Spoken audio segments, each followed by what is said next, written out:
Har qanday maqsadga erishsa bo'ladi, agar 3 ta narsa bir joyga tushsa. Ichimizda ichki gorilla bor. Bu bizga energiya beradigan bank.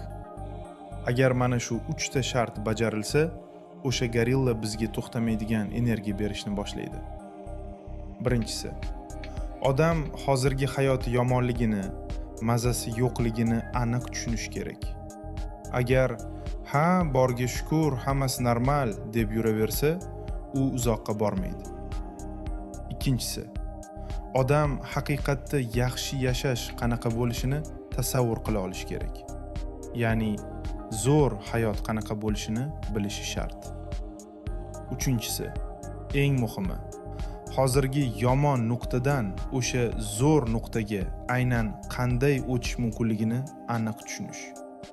Qachonki biz o'sha yo'lni ko'rsak va bu yo'l biz uchun ham ishlashiga ishonsak, tamom. Ichimizda beskonechniy motor ishga tushadi. Hech qanaqa dangasalik ham, qo'rquv ham qolmaydi. Chunki hamma narsa aniq bo'ladi.